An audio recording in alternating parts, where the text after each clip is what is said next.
If this is your first time joining us, we're Dr. Scott and Dr. Shiloh, and we're the hosts of the Forensic Psychology and True Crime podcast, LA Not So Confidential.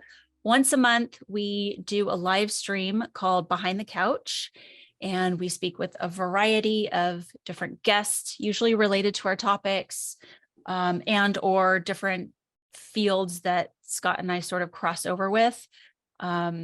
And or we just kind of talk about, what's going on in the news and stuff like that. But we haven't done that in a long time because we've had so many amazing guests lately, last few months. So I'm sure that's coming up, that you and I are just going to have to fill some time. But it has been lovely to speak with so many different people. So Dr. Scott, some Patreon announcements. Always happy to acknowledge our incredible, wonderful Patreon members. So we can't do it without you guys. The tiers seem to be working out for everybody very nicely, which is great. Our two newest patrons are Sabrina C. and Baby Yaga. I love the name Baby Yaga because I think that's a take on Baba Yaga. So you're speaking my language. Thank you. Or Lady Gaga. I don't know. Could be Lady Gaga. I don't know, but I'm going to go for Baby Yaga, which is cool. Which is what's the other one you referenced? What is that?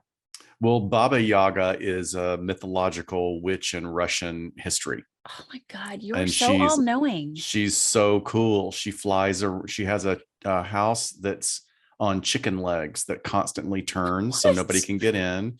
And she flies, I think she flies in a mortar and pestle. And she has a cat that collects cobwebs for her to do spells with. So that's me and my weird knowledge. Oh my gosh. Please head over to Patreon if you want to check out all of the extra perks that we have there. We would love to have you as part of the family, and join us on Discord. The Discord conversations are popping. And if I thought that our listeners were smart before, now I'm convinced that they're all doctoral level geniuses, because we got some really smart stuff being talked about over there. Pretty cool. Yeah, especially if you join the doctorate level tier. So yeah, exactly. Well, good. I'm going to let in my friend Matt, and he's going to be popping up here, joining us as I read his very esteemed bio. So Matt, just relax and pop on when you're ready. But I want to let everybody know that Matt Talbot is the incoming senior threat manager for Kroger Company, where he will be developing and managing a workplace violence and threat management program for the fourth largest retail corporation in the world. That sounds like a lot of responsibility. He previously served as the Workplace Violence Prevention Program Coordinator for the South Texas Veterans Healthcare System from 2011 to 2023. And this is where he managed two organizational threat assessment teams and supervised the Intimate Partner Violence Program and Staff Education and Training Program in the prevention and management of disruptive behavior. That's not all. Matt is also the current president of the Association of Threat Assessment Professionals, ATAP, the Southern Central Chapter. You guys have heard us refer to ATAP before on the show. And he also serves on the ATAP National Communications Committee.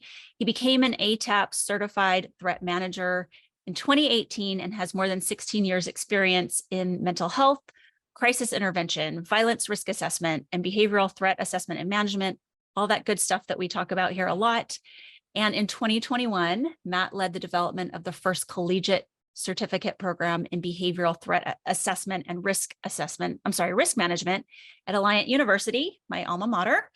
And he recently completed his research on parents' perceptions of the modern day mass shooter in pursuit of completing his PhD in forensic psychology, which he will be completing this year. So we're super happy to welcome him to the Forensic Psych Club. You mean you actually had time to come and join us in your final year? Dude, we owe you big time. Thank you. Oh, it's my pleasure. No, I'm happy to be here. And you had a few tech difficulties, you said, so am I. My good camera's not working. I hope this is clear enough for you. So totally great. I love the mood lighting and everything. There we go.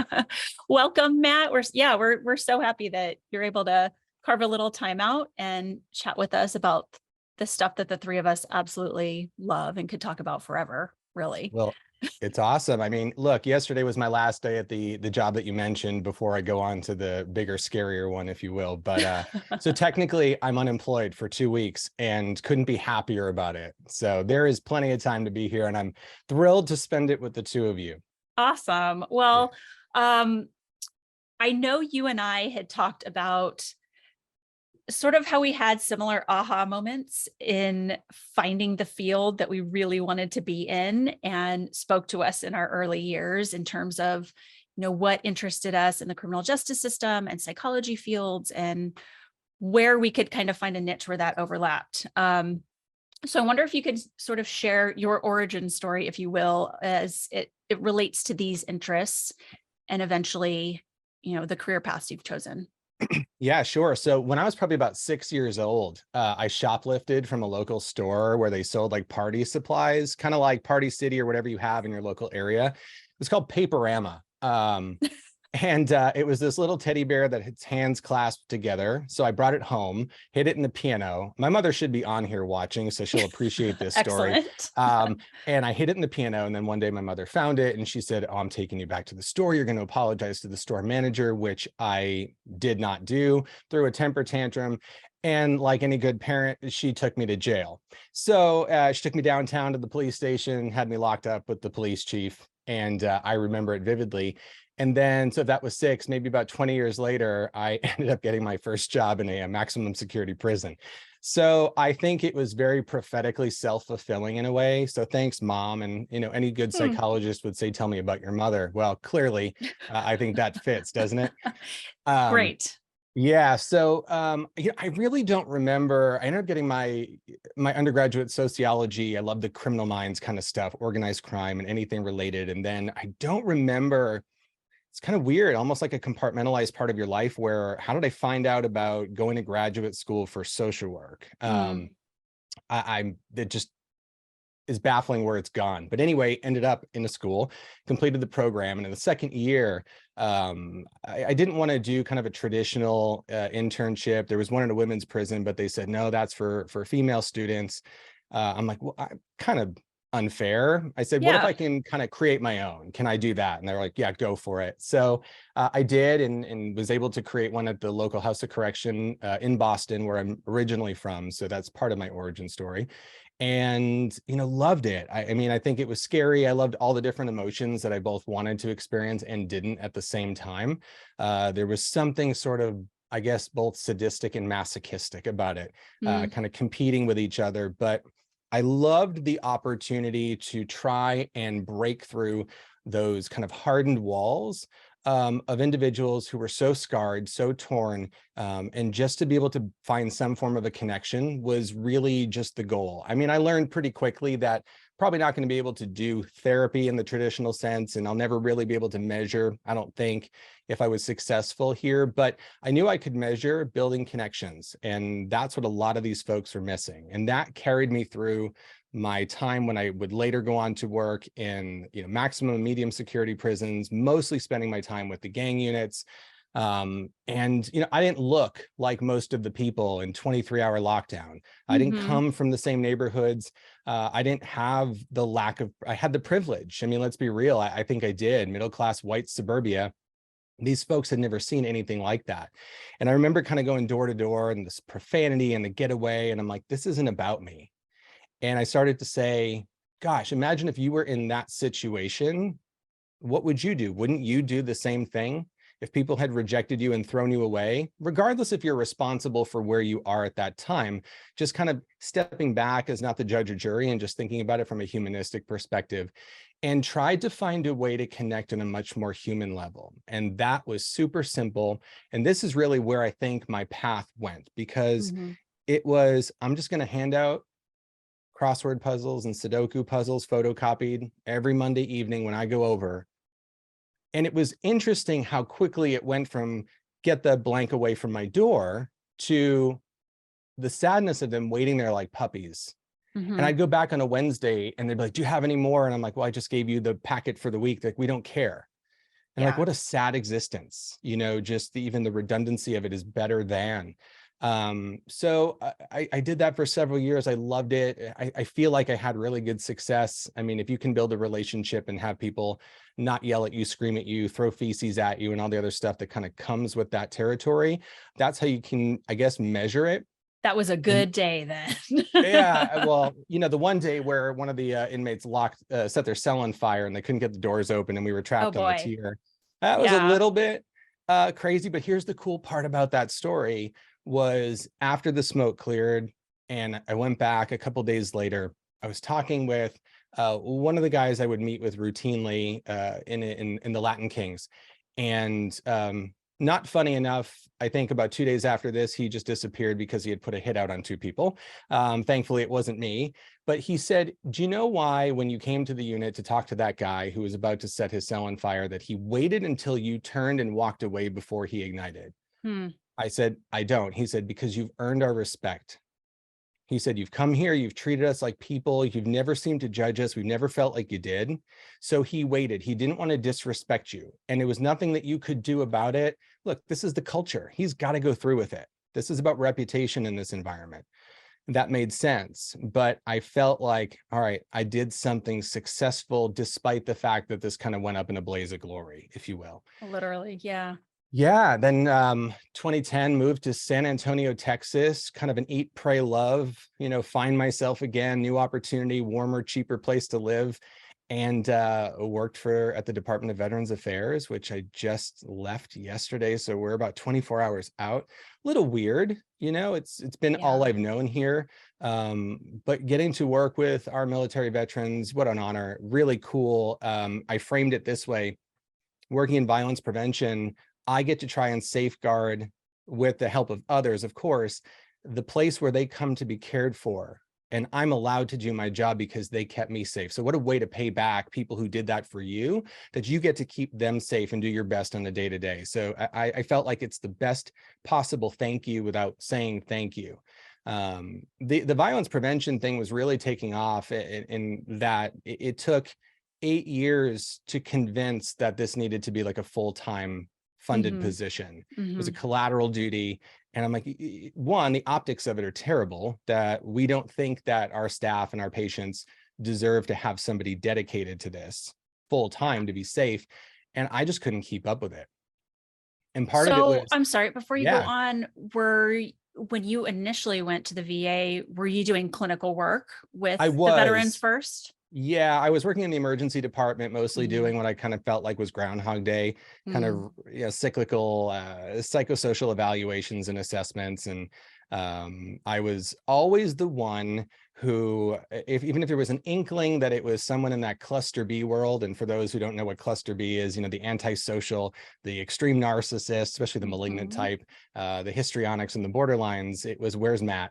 And lovely. you know, there were some I prefer to have taken a pass on, but I've never been harmed. I've never been hurt, never been hit, never been threatened, really. So, I mean, I guess I'm doing something okay. But yeah, there was that clinical piece. I didn't realize how much really the three of us, our careers sort of mirrored each other, because Scott working in correctional psychology here in California for a while, me working with the folks when they were coming out of prison, and then we all sort of flipped and went to go move on and work with either law enforcement or military at some point, you know, pivoting that way. So that's kind of neat. And so it was at the VA that you then sort of started to get tasked with, was it like the domestic violence prevention piece first, and then it was sort of morphing into what you had a vision for? No, it was within like 3 months of being there, you know, somebody who was in charge of this team that responded to reviewing reports of patient generated concerning behavior that was disruptive, said, hey, I heard you have some forensic background. And I said, yeah. So I was asked to join the team. But at the time, it was a report comes in, a group of people sit around a table, and what do we do? Do we send them a letter and say, shame on you? Do we do nothing? Or essentially, do we put this blinking light on their chart that says, you know, disruptive behavior, watch out? Basically, that's an blank flag for most staff. They don't take the time to actually think about the positive clinical implications that it gives you by having the heads up about how to approach more safely. So in essence, there was nothing that was considered a best practice compared to what we do now at that program, and where I hope this program and believe it can sustain. Everything is completely different. And just from the sake of doing the outreach to get staff to be aware of it, to report. When I started, we averaged probably maybe 50, 60 reports a year. Last year, we did close to 1,100, just at our facility alone. So, that's the see something, say something, getting people invested and then having to manage it. But, we have a team of we have two teams, 29 people, I think was our last count for one, which is unorthodox, but we get a lot of great brains at that table. And what's really cool is people didn't leave. They seemed to really like it. And I always tried to find teaching moments in the work, really from the behavioral threat assessment perspective and what I learned, and could pass that on. I felt like it was more of just, don't come here. We're not just looking at what did the person do. I'm always interested in the why, and how do we kind of go about this in a way it's really going to help this person, these people, that's not punitive, that's not consequential, because they're acting up in some way because they're already stressed out. They're already in some form of crisis. Let's not make it more difficult, which was happening a lot. So then, it sounds like they came to you with the old adage, like, hey, you're the one with forensic background, which Scott and I hear a lot too. We're like, oh, great. What does that mean? But it always turns into something good and very satisfying work, of course. So is that when you start getting involved with like ATAP and more trainings and going to other people and kind of saying like, hey, how am I like potentially building a thing here? And was that even happening at other VAs? Yeah. So, I was very fortunate to kind of walk into a really robust framework for a program. So what I did locally, we had there's a version of me at every facility around the country. Got it. It's really impressive. But imagine trying to manage something that size. I think I'm about to find that out here pretty soon myself. There was a lot of benefit to just kind of walking in and just doing more of a local programming. I had 15 locations and 4,500 staff, 130,000 patients to worry about, as opposed to the entire Veterans Administration. And a few years in, I was introduced to this thing called ATAP, and I didn't know what it was. I didn't realize how long I'd actually been doing threat assessment. Yeah. Not necessarily in the same sense, just depending on the different setting that you're in.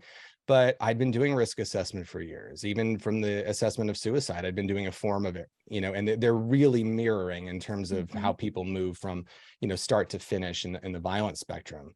But once I heard about ATAP, I looked into it, got the sponsorship, got the membership, went to my first conference. I think it was in Orlando. We have big flagship events in Orlando and Anaheim, as you know, I've seen you there. And the one in Orlando, my first one, I didn't know anybody. I felt really inadequate, sat by myself, ate lunch alone. I remember walking in and there's Reed Malloy, who I had seen present in 2000. Saint Reed Malloy, we call him around here. Yeah, pretty much. In 2004 was the first time I ever saw him present on something. And I'm like, I want to be like this guy. It was him and Dr. Phil Resnick. So, what a power-packed duo. Seriously. Of days. And then specialized training services, what an asset they've been to get to train with folks like Roy Hazelwood and someone well, Dr. Chris Mahandi, these people who I've really looked up to. And now what's crazy is I look in my phone and they're in my contacts list, right? So it's like, okay, pinch me. And I've got to do some just partnering up and collabs with them, which has just been awesome. But anyway, I think after my second conference, the first in Anaheim, which can be overwhelming if you've never been, again, lunch alone, back to the room. I don't want to do the social stuff. And I realized if you really want to do something in this field, if you really want to make your mark, because I've always said I want to do something that isn't just repetitive of what other people have done. I really want to do something that, a legacy, if you will, is like, okay, you contributed this to the field and you didn't just do what everyone else did. I think that matters. So I had to kind of overcome my natural introversion, kind of a hybrid, and get that forced extroversion out. And that was in 2016. 2 years later, I'm in more of a leadership role for the chapter. And then now I'm in my second year as chapter president. which I love. We like to say we're the best chapter, and it's not just because we're Texas founded. Everybody says everything's bigger and better in Texas, and it operates like its own state. We have big geographic area, but we are growing, and we're trying to put on as much for our members, the best training as we can, more than we have to, really get people engaged and connected, because that's what this work's about. It's about your network. Who do you have in your pocket or on your phone that you can reach out to, even if it's just to vent and support? But man, this work is just absolutely awesome, scary, frightening, but incredibly rewarding, for sure. Well, one of the things I wanted to jump in and point out, because I think you're being incredibly modest about this, is that there are so many specialists out there. I mean, going to ATAP, you'll meet people in law enforcement who really are very savvy about this.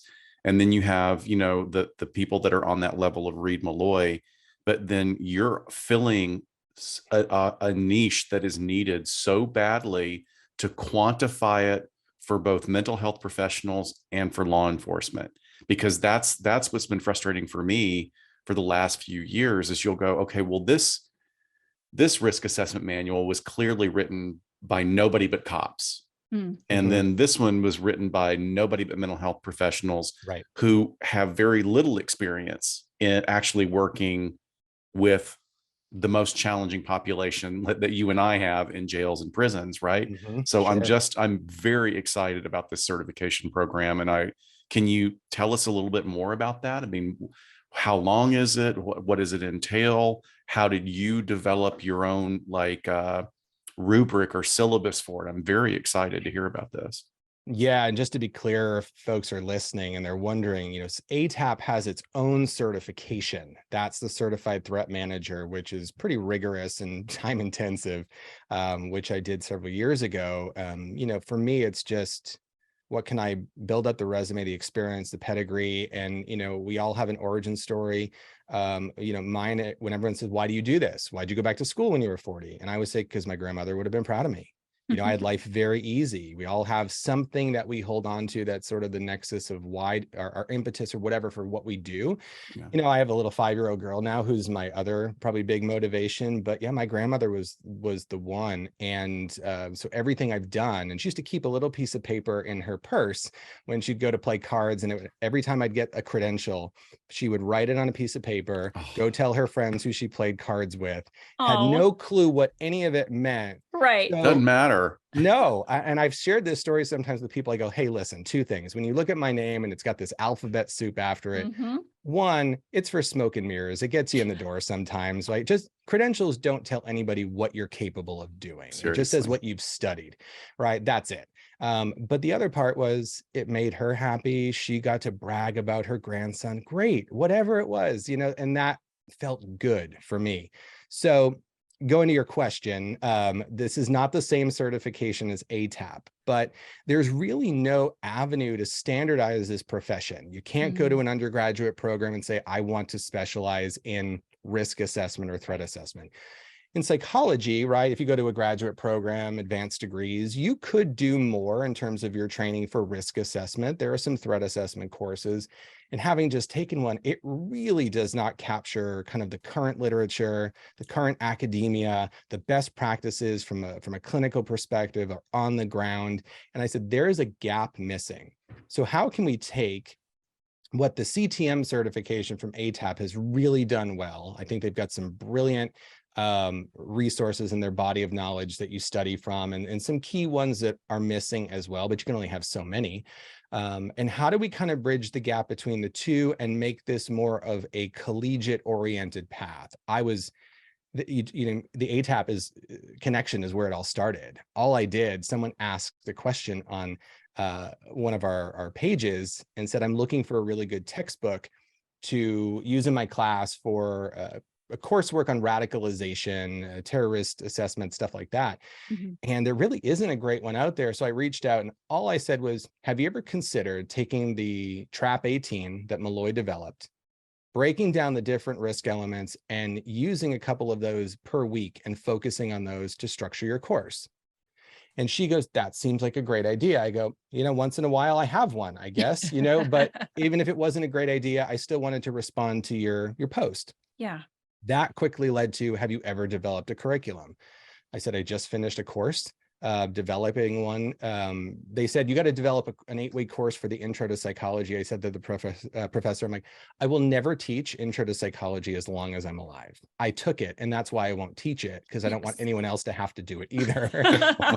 But we all have to. Oh, I think we all have great. a version of that story, right? You have a professor that comes to you and says, I want you to be the next to me. And I'm like, no, I don't want to do that. I think intro classes are a great way to push you in another direction for a different degree. For sure. Yeah. And seriously. Yeah. So I asked her, I said, hey, can I just do an 8-week course on the fundamentals of behavioral threat assessment and management? And she's like, yeah, it's really cool. So I appreciate that. And I said, I just did this for my course. I'm happy to show you, see what you think. And I sent it, and that led to an opportunity to develop this 3-course asynchronous online program for Alliant University. But I knew I could do this because we had like 3 different courses, right? One would be on general fundamentals, part 2 would be on more school and workplace, and part 3 would be more on the family, intimate partner violence, honor killings kind of stuff. And I knew I could do it all on my own, but everyone has strengths, and there are people who know a lot more than you do. And I've got a podcast that we're just getting off the ground. We're just too busy to do it. But Rachel Frost, who's one of my, forget how brilliant she is as a colleague, she's just one of the greatest people on the planet. Just kind, everything good about being a person. That woman's got wrapped up in one. And I reached out to her. I said, you know more about domestic violence, intimate partner violence, strangulation, all that stuff than anyone I've ever met. And I would love it if you could do that piece of it, just because even though I could, it won't have what I think you could bring to it. Like, you got to be humble and recognize sometimes. And we partnered up, we did it. And that's where it ends. And the cool thing is about the certificate program, it was intentionally designed that if you take it, and just let's be clear, I get no royalties from anybody who takes that course, goes to that school, nothing. I'm done. Like, I'm out. Of course. So it's designed that if you do want to do this first and then later try to do the CTM certification through ATAP, a lot of the materials are overlapping. So it sets you up to start studying, in essence, for that at the same time. So kind of kill 2 birds with 1 stone. Got it. Wow. But I love that it sounds like that's one of the things that's so daunting for certainly like the ATAP certification or these other high-level certifications. This sounds like a wonderful springboard for that. So thank you for giving us that education. Both Shiloh and I want to know, because all of us have our own journey to joining the doctoral psych club. Did you have any idea that you would be where you are right now when you started this whole journey? Well, who does? I mean, I think we have an idea. No, you know what? I can easily say no, because my first week in graduate school, going for a social work degree that I didn't even know what it meant. I remember the advisor saying, well, if you were looking to make money, you picked the wrong field. So I just envisioned a life of poverty. I'm not saying that accruing student loans, which by the way is not correct. I mean, I wish they would stop making assumptions like that. Social workers can absolutely make a great living. Sure. But that's just me ranting. Sorry. No, I like to think that I'm kind of some living proof of that as well. Whether it's the combination of just where I came from in the last position and doing consulting on the side for our school district or wherever. And then now this new opportunity. I mean, look, it's not always about the dollar at the end of the day, but sometimes that's a way to kind of assess like where you're moving up. Like, nobody wants to go down, right, in terms of the income spectrum, but it is a piece of kind of measuring what you've accomplished and what your worth is and what people think you're worth. Right. And that's a really difficult thing to gauge. And I think that for the first time in a long time, and I didn't really ever expect to be here, I feel like I'm being appreciated for that. And that feels really good. And the day I got that call, and, the person who called me to let me know about this position has been just amazing. And I'm not blowing smoke because he's going to be my new boss. But he just said, and I've told him this and he knows this, he said everything in 10 minutes that I was waiting over 12 years to hear from somebody. Yeah. And I'm like, wow, this guy sees me for who I want to be seen. And I'm like, thank you for just the gratitude was overflowing. I'm still sort of in that pinch me surreal that one, you see me not just for how you do, but in the way that I hope other people do. Most importantly, you see me as somebody who tries to be a really good leader, does it fairly, really wants to empower other people. And that's the coolest part of where I'm headed, is that I get to create opportunities. So Yeah, that's such a cool moment. And I don't know if we stop and sort of are mindful about that enough. It's like on to the next thing, too often. And or people like us who are doing, spinning all these plates. It's like, okay, cool. Thanks for the acknowledgement over here, but I got to get this going too. right. And to be able to just sort of capture that moment, like you said, with, how he was able to sum it up for you. And then you get these 2 weeks off and you can start doing the work.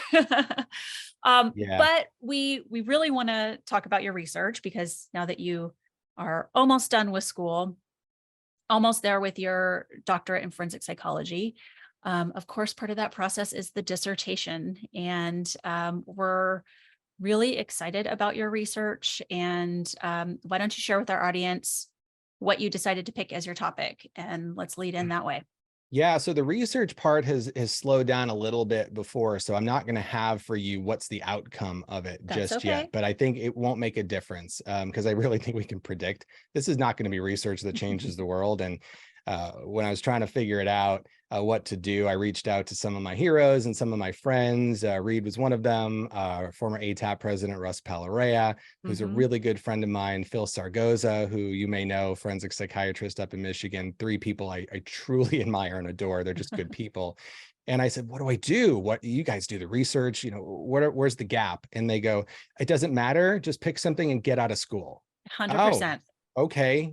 Coming from, I wanted to change the world. So we all do. Oh my God. Matt, I had my advisor. I was so stressed out, like in tears at like California Chicken Cafe with my external advisor. And I was like, and he reaches over and just pats my hand and says, get it the fuck over with and graduate and get on with your career. And I was like, okay, I'll get it done.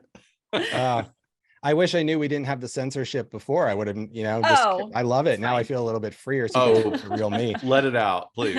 Yes. Well, anyway, I was looking at what do I want to do? I knew I wanted to do it in the ballpark of what I do, something related to, targeted or mass violence. And I think the biggest frustration for me and most of us who do this work, let's be real, is just the perpetuating myths and that exist about why these things happen, the idea that they're, it's an epidemic and there's nothing that we can do about it. And of course, we know we can't absolutely prevent anything in the world, but that we know there's a lot that we can do. Now, we always hear, this is cliche, in the aftermath of these events, 2 things emerge, right?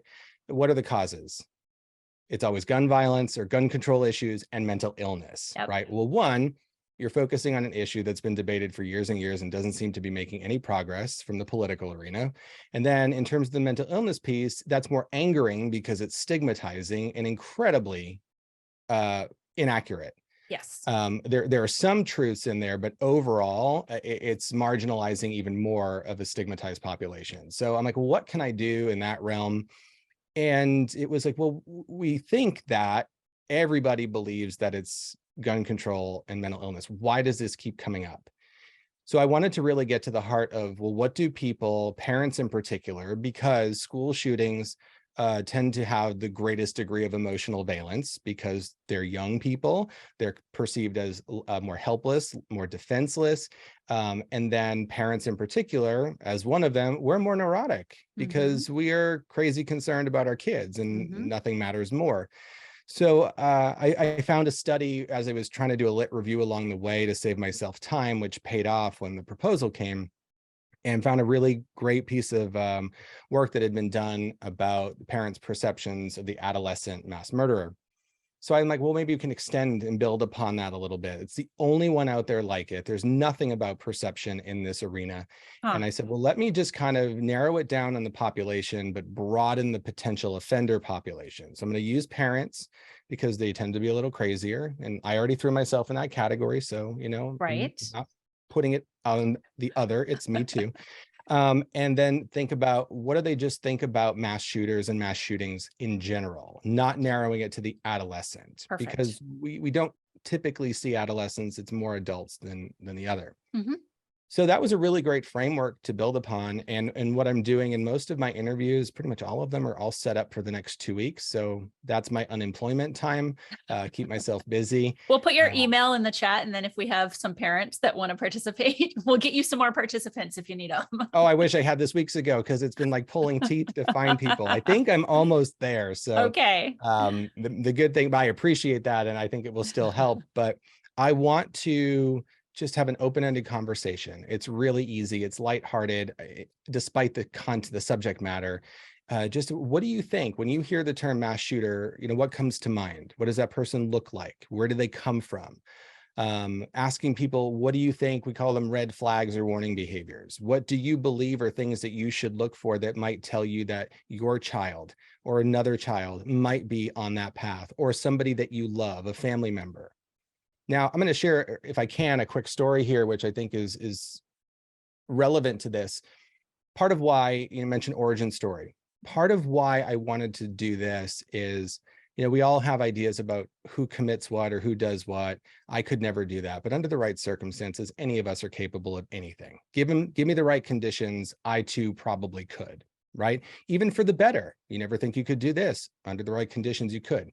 Mhm. I'll never play in the NBA. I'm 5'10". I have no vertical. I'm 43. It's not going to happen. Some things are just impossible. But, back in about 2015, a Facebook friend started posting some concerning comments, images of weapons, all the stuff we tell people to look for, the rhetoric, the change in behavior. This was around the time we were having discussions about who should use what bathroom. So there was a lot of very intense, aggressive language came to my attention.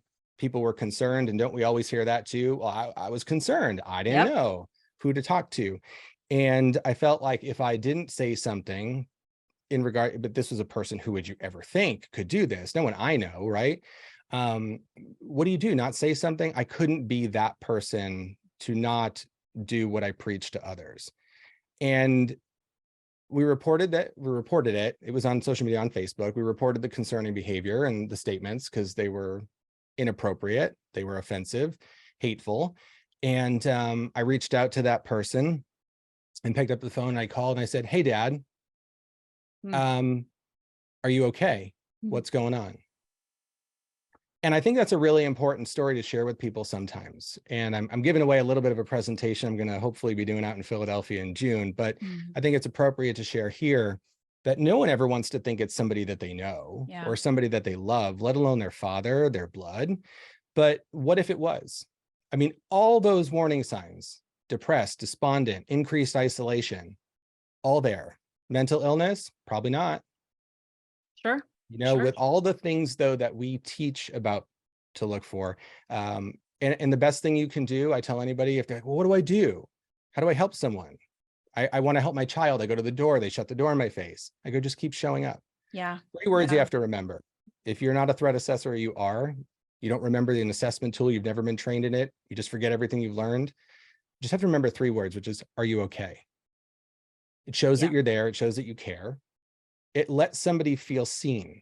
And I think that if we don't know anything else that's more sophisticated, that's one of the most effective approaches, because it's human, it's relatable. Yeah. And I think we can all connect. Absolutely. Yeah. It's connection. Yep. Yeah. And what you're explaining there, even with your dad, is just one point in time with the perfect storm of factors. Right. And, we've all probably felt a cluster of that, but, maybe one was removed. So we weren't sort of at that place. And as you keep sort of adding them, and that's what we look at. We look at risk factors when we do any sort of threat or risk assessment. So, I think it's really important to not say like, there's only certain types of people that, would ever do something like that, and why it's so interesting and so important to really gather the perceptions of certain groups. And I think the one of parents is really, really interesting. I can't wait to see really what comes of that.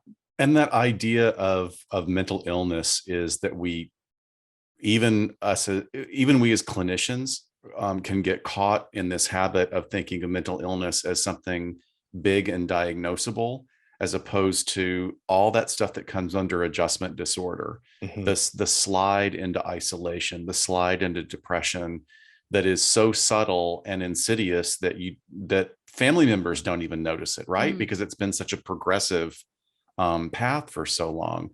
But that is what is one of those factors in so many of these shootings, is like, we didn't have a mental health history. And like, well, did he? Because it was starting to happen. We all have it. Grief is a mental health issue, right? You know, it's exactly. We're just so used to seeing the big florid examples in these like in the theater shooters in Aurora, Colorado, you know, something that was so obvious from the behavior. But thank you for sharing that, Matt. That's a very personal and incredibly profound and powerful example, and will make all the difference in your presentation. I just really appreciate your sharing that. Thank you. Well, what do we all want, right? We all want to feel connected. We all want to feel like we belong somewhere, because if you don't, isn't that why people start looking on the dark web? Isn't that why people join gangs or hate groups or find some sort of ideology or somewhere that they can ascribe to, regardless of what it is? Because even if it's horrible, it's terrible, it doesn't matter. We need to, as a basic human need, is to feel connected and to feel seen. And we will do that regardless of what it means. I would rather be visible and not feel invisible or insignificant or inadequate or any of those in words, whatever they are.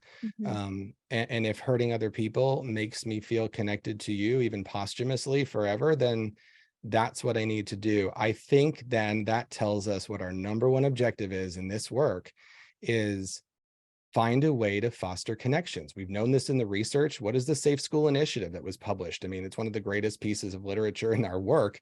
It says, you know, kids are more likely to be stable and healthy and well, mentally well, and not pursue acts of aggression or violence if they have a positive connection to one responsible adult in the school. One. Yeah. That's one. It. And if you can, on that one number, if you can find one protective factor in someone's life, then it reduces the risk by 50%.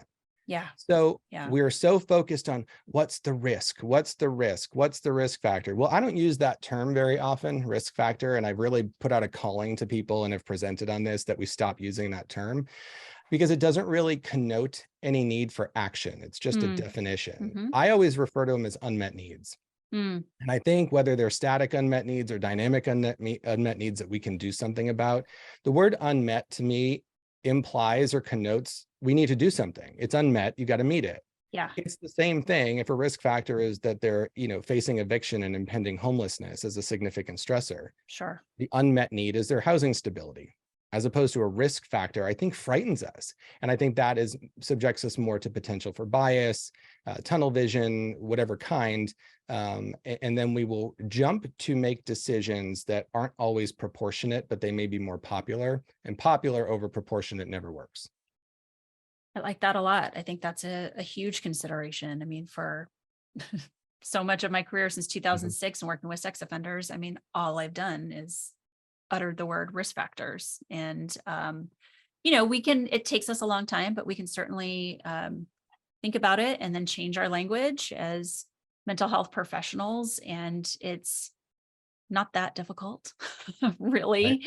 Right. But, you know, I think, you know, what you're talking about with your research is, I always love when Scott and I are able to do some heavy myth busting on our show, because it just contributes to the frenzy and the scariness. And again, sort of labeling someone as something and putting it up on a shelf and just saying, oh, we just have to watch out for those people. There's really nothing we can do. Where you start thinking about, okay, how do we start building ballistic backpacks and, you know, things like that, instead of making a connection with a human being. And, you know. Did you ever see the advertisement for the ballistic hooded sweatshirt? Yeah. My favorite part was did you ever read the warranty on it? Oh God, no. This is not a joke. This is not something that it's not really laughable, but it is.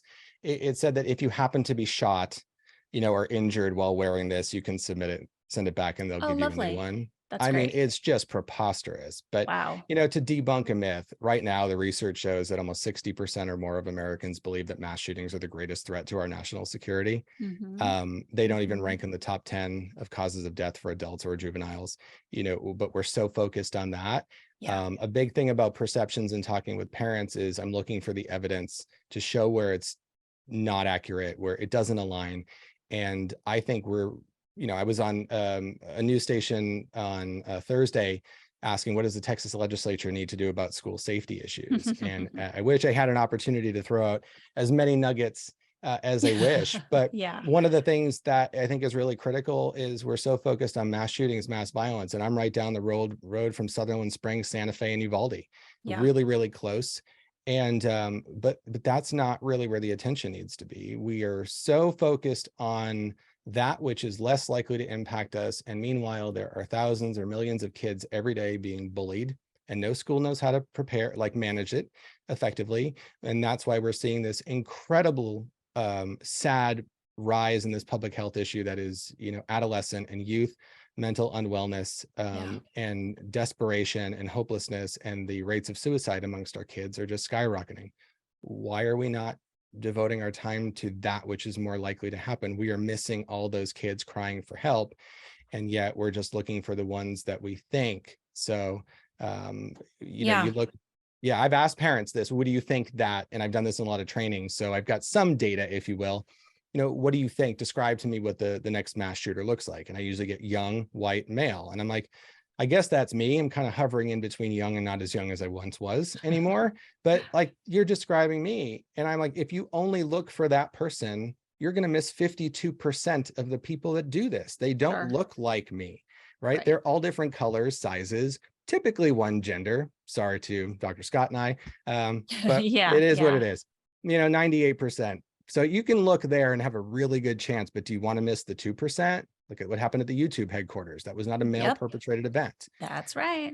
But they're all different ethnicities, all different backgrounds. And we just cannot. Profile is a 4-letter word in our business. Well, starting from my clinical sort of my MFT background, I'm always just astounded by how parents will come to you and they're so desperate for an answer, for understanding. And then their reaction to a really plain, concrete response is, oh, that's not what I mean. Because what I'll always say is, like, if you really want to make an impact, start talking to your kids. Right. Oh, well, no, well, I want to be the one. I don't want them teaching about sex education in the schools. I want to be the one to do that. Well, are you doing it? Are you doing it? When was the last time you did that?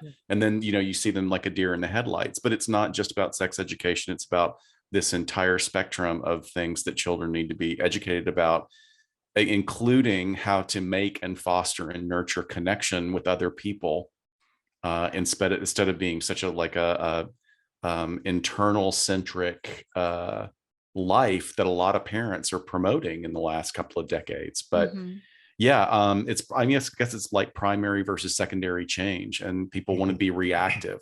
Well, what do we do? Well, you start teaching your kids how to connect and be aware and be a community, also connection, be a community, take care of the kids around us in any way we can. I think those are brilliant points. And if I can build off that a little bit, is I think that one of the narratives that, I've written op-eds about and tried to debunk and really try to get out of our vernacular, and we hear it every single time there's some sort of sentinel event, is when we describe them as senseless. There is not one of them that you cannot dissect to make sense of if you get into the shoes of the person that did it.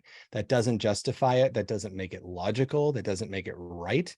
It's just so much easier if it's senseless, right? Because like you said, Dr. Scott, right, we need to have some answer to be able to lay our head on our pillow at night to know why. We can't live in purgatory or ambiguity. It's just so uncomfortable for us. But you know what the problem is? When you tell people, loved ones, grieving individuals, the parents who lose their kids, the people who worked with the individual that did whatever they did, and you say this was senseless, you're basically telling them, we'll never understand why, and you have to live with that. So what do the people do? What any of us would do? Well, we've got to come up with something to understand it. We can't live in limbo forever. So we create and cultivate, and that's the theoretical foundation for the work I'm doing, is we will cultivate our own meaning, whatever we want to make of it, just so we feel better about our existence. That leads to moral panic because we usually peg people for certain things. It leads to everything from prejudice to stereotype and blah, blah, blah, and on and on and on.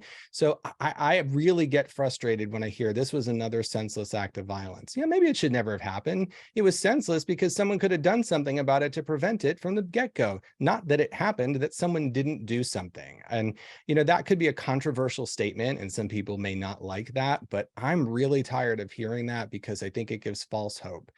And I think we just need to put so much more time and energy and money into our prevention, the before efforts, because you know what? If something happens to my kid and I lose my child in one of these, you could give me all the money in the world and put me at the top of the 1%, and I would feel like the most impoverished person on the planet.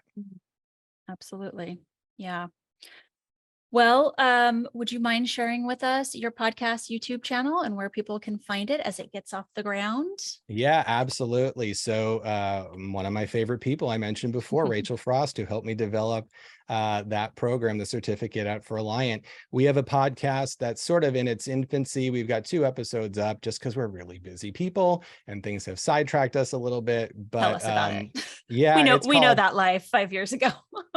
Yeah, and well, I mean, we are all busy, right? And Yeah, we find time. absolutely. I think this is sort of our self-care a little bit. Yes. It's called Knock and Talk. A lot of our cop friends will appreciate where that term comes from.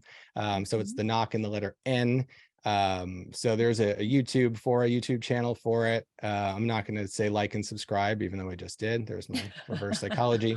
And yeah, we're going to, hopefully we have more. We've got some really exciting guests and stuff. And we're just talking about life stuff, right? Kind of what you guys are doing too, things that are really relevant. And I think there's so much room on these platforms for lots of these, and getting good people on and having discussions about things that people can relate to and understand. And yeah, hopefully we'll do something that will contribute to the fund of knowledge for whoever watches it.